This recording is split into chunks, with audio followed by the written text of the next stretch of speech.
In today's episode, I'm going to speak about how to introduce yourself in a job interview. Have you ever gone to any interview and you're never asked to introduce yourself? I don't think so, because this is usually one of the most commonly asked interview questions, and not just the most, but it's usually one of the first interview questions. If you're getting yourself in this channel for the first time, my name is Nelly, and in this channel, I share content on personal, professional, and career growth to help you build a rewarding and a fulfilling career. And if you're a returning viewer, I am happy to have you back, and I hope that this channel has added value to you. So today's conversation, guys, I'm going to just share with you how to answer this question, because really this is a very common interview question that you will expect in almost every job interview. And even apart from interviews, I think in almost every conversation, especially if you're meeting people or if you're meeting someone for the first time, like in an interview, you're almost you're always meeting the panel for the first time. This question is necessary. So if this is a content that you like to watch, if this is a subject that you like to learn on, then I'm sure you'll watch this video till the end.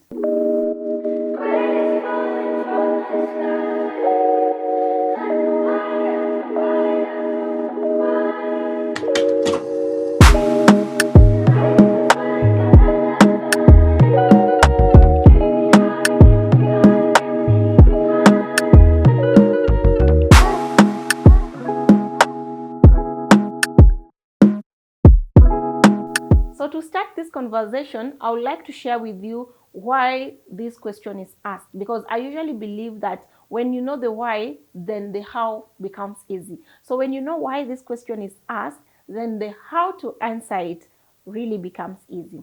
So one of the reasons this question is asked is because this question sets the tone for the interview conversation. Imagine getting into a place and having a conversation with someone you totally don't know. What this will do is that you will not be open to share with them most information. You will actually be reserved because you still don't know them. So that's why the introduction part of an interview is really important, because it sets the tone for the interview conversation.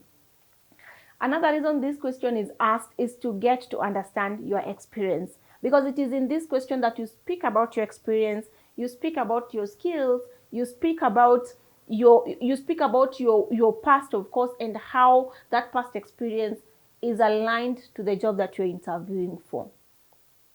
Another reason that this question is also asked is to get to test your personality, the person that you are. And this is quite important, because actually these are among the factors that helps an interviewer to make a decision of whether or not you're the best fit for that candidate.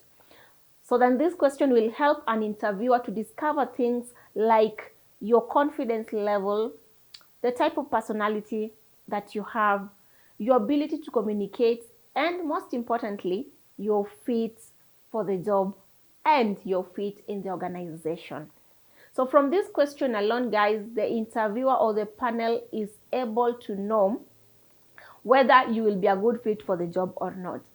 I'm not saying that a panel can just make a decision when they ask you this question. From this question alone will sound unfair, but that is the truth. Just from the moment that you introduce yourself in an interview, it's already just enough to tell a panel whether you will be a good fit for the job or not. So this question also just to help the interviewer or the panel to know how you talk about yourself. Are you able to sell yourself? Are you able to articulate your value? Are you able to convince the panel that you're actually fit for that job? So those are some of the reasons why this question is asked. And I think now with this understanding, it will be very easy, even as we go along this conversation, just to get to understand how to answer so that you meet all the criteria that the interviewer is looking for when they ask you this question. Next, I think it's important, guys, to just let you know other forms, in what other forms this question can be asked, because honestly, it's not every time you're going to go into an interview and maybe they tell you to introduce yourself. It can be in other forms, like you get into an interview and they tell you, you get into an interview and they tell you, walk us through your resume or walk us through your CV. Another way this question can be asked is the common way that I know all of you know, is the tell me about yourself. So once you know how this question is asked, then it's important because in whatever way that it will be asked, at the end of it all, the answer seeks to attain, or the answer is looking for the same things. So next, guys, I want to share with you what you need to consider when you're answering this question, because there are key things that you need to always keep in mind. And number one of them, guys, is always be confident. Be confident when you're speaking about yourself, because actually this question requires you to speak about yourself and how your skills, experience is relevant to the job.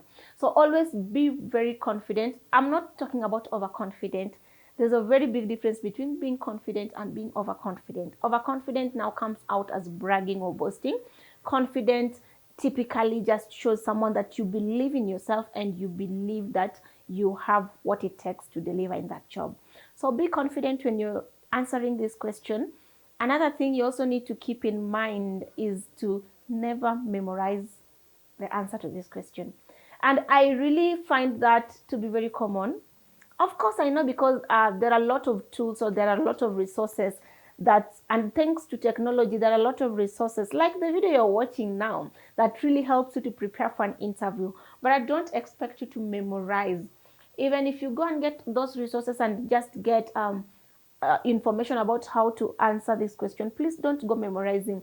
One thing you don't know is that an interviewer will always be able to tell a candidate who is authentic and a candidate who's memorized.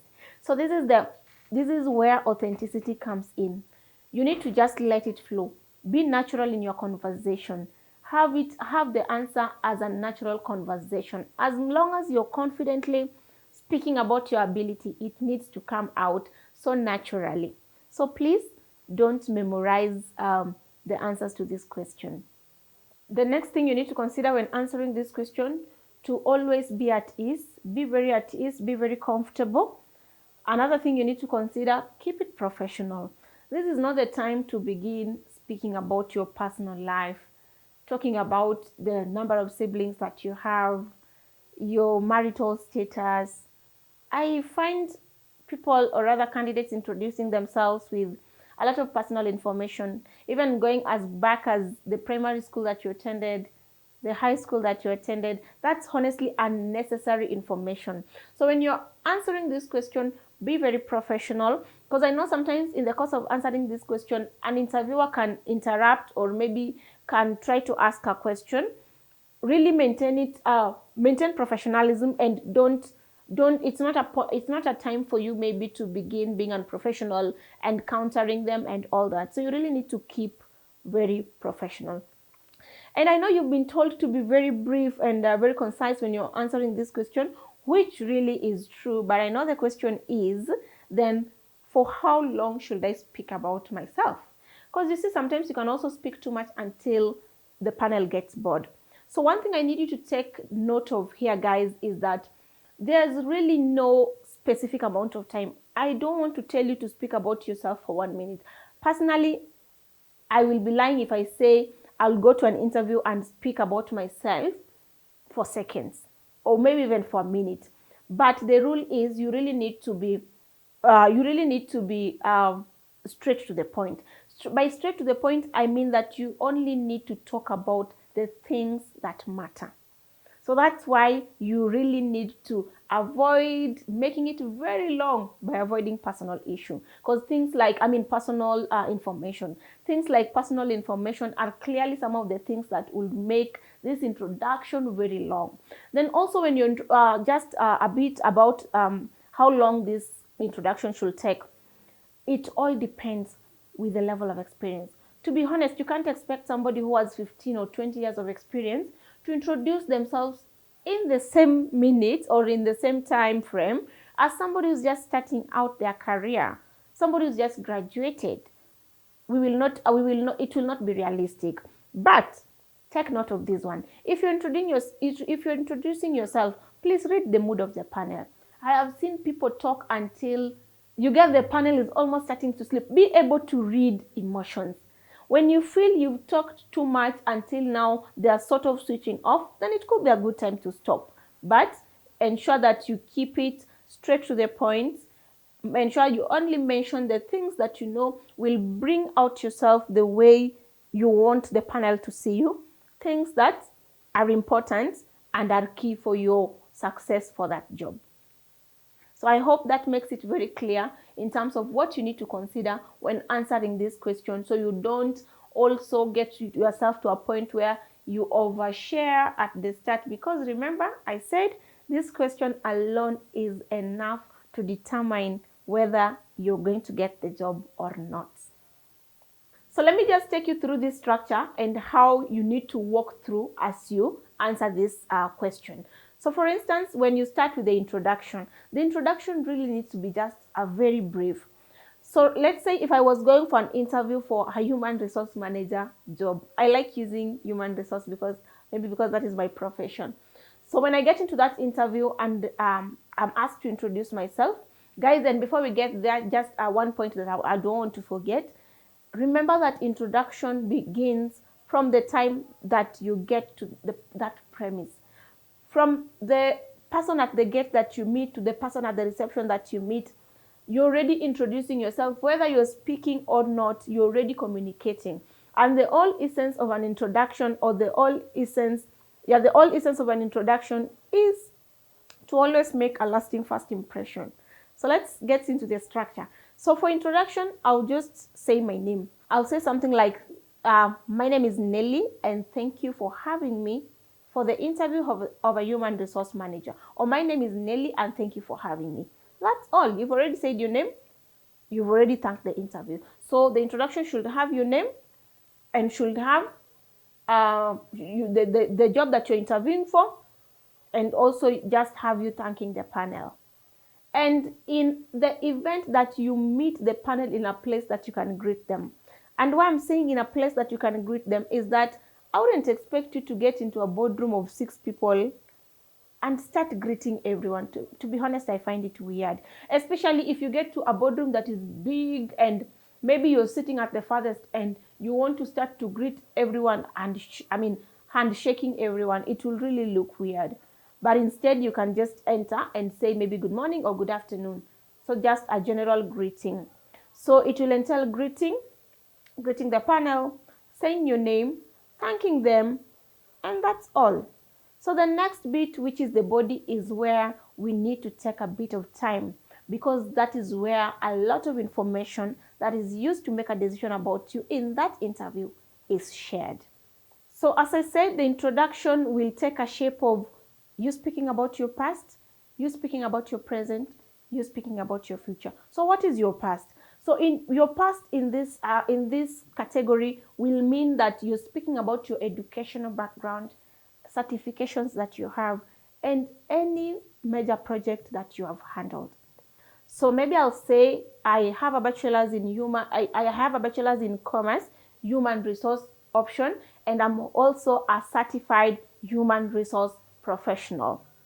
And include some of the projects that I've worked on, include this and this. And guys, as you answer this question, one thing that you need to take note of, especially on the bit of your academic or educational qualifications, there's no need of speaking about your GPA and your second class, your upper class, your grades and all that. The reason why you may not need, or the reason why speaking about this may disadvantage you, is that there are some companies and some roles that take consideration even back to your high school, or consider GPAs and your grades. So if the grade was too low, and especially you've not been asked and to speak about it, it may work against you. So sometimes there's no need of going back. I usually know, to be very honest with you guys, especially when you get people who got first class. It's not a bad thing, and congratulations if you got a first class. I honestly respect you.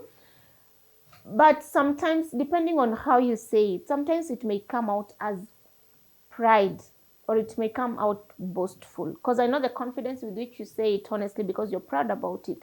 So I always just encourage people, if you can avoid mentioning grades, unless you're asked, please avoid mentioning grades at the point you're talking about your educational background, but ensure you speak about all the certifications, especially the ones that are relevant to the job. And also, as you speak about your academic background, mention the institutions. I have a bachelor's of commerce human resource option from XYZ University. mention the year that you finished, maybe from 2010 to 2014. Started in 2010, graduated in 2014. Stop it at that point. You don't need to mention about GPAs. You don't need to mention about grades. You don't need to mention about your A's and A minuses that you scored in your high school and so on and so forth. So the next part of the next part of the introduction now is you've talked about the past. Now is the present. So what do you need to talk about in the present? So this is also where there's a lot of information that you need to share. So in the present now, you're speaking about your experiences. You talk about your work experience. I am currently maybe the HR manager in this company, where my roles involves recruitment, performance management, employee relations, benefits administration, and so on and so forth. So talk about your current experience. And when you're speaking about your current experience, guys, be sure to mention about your key achievements, because these are the things that will sell you. Your key achievements, and of course also major projects that you've worked on successfully. And don't forget to quantify these achievements, because people just say, I was a good salesperson, I was recognized as the best salesperson. It's a good thing to be recognized, but you might have been the best among the worst. So you are recognized. If you say, maybe for instance, an example of sales that I've given you guys, as you speak about it, I was recognized as the best regional salesperson in the year maybe 2022, having achieved a 90% or a 100% or 110% sales target amongst maybe 1,000 or 100 sales managers. I was the best. You see, now it comes out, it makes it very realistic.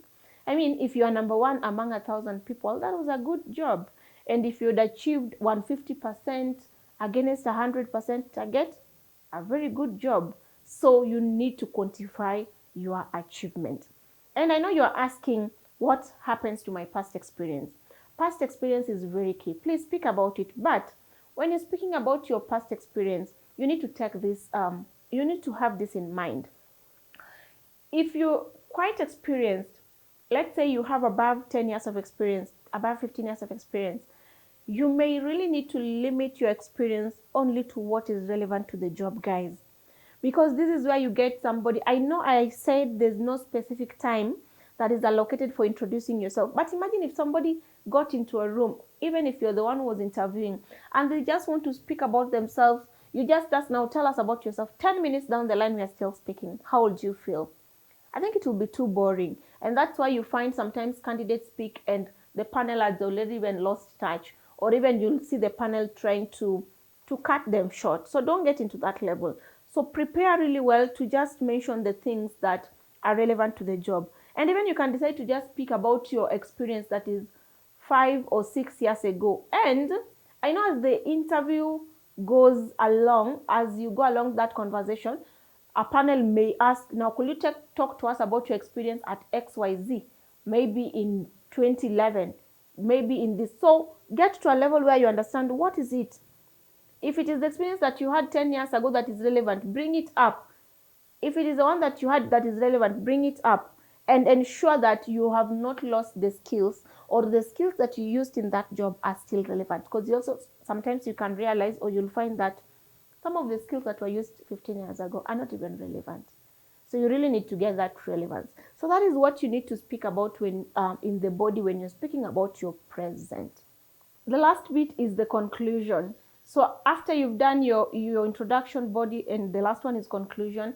Now in conclusion, now emphasize your key skills and strength for the job, and emphasize how this skill will be able to add value. That is why we call it the future. So what will you do?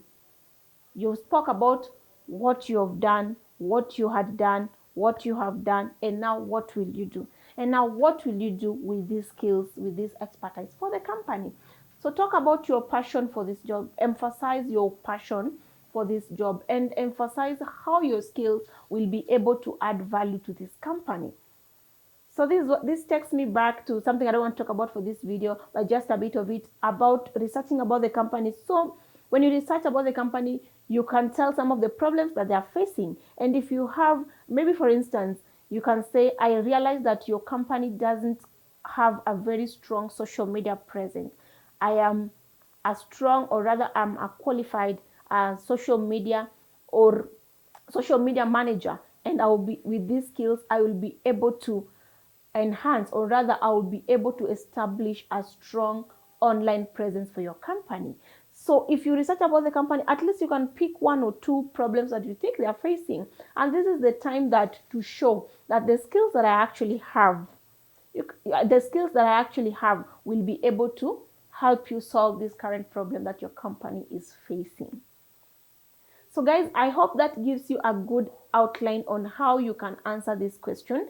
And one thing, or rather a few things that I would just like to emphasize is that when you're answering this question, you always need to put in mind that you need to put, or rather you need to create a lasting impression. You need to stand out, because once you've talked about your experiences, you've talked about your skills, you've talked about your work experience, imagine you realize that you've already covered almost 80% of the interview, because some of the questions that you'll go through will basically just be a follow-up. So you really need to nail it by getting just to answer it in a good structure, like I've walked you through, speaking about your past, your present, and your future, and being able to show a genuine interest and passion for the job. So if I was to introduce myself, maybe for a human resource manager job, I'll just say, my name is Nelly, and thank you for having me for this interview for the human resource manager role. I have a bachelor's in commerce, human resource option, and I'm also a certified human resource professional. I'll proceed and talk about my experience, what I'm currently doing, what I have done in my current job. I'll proceed and talk about my skills, my experience, key achievements that I've had in my current job. I'll pick my previous jobs that are relevant to that job and speak about them. Maybe say I've currently worked as a recruiter, HR business partner, and say how the skills that I learned from those jobs will help me to execute in this job.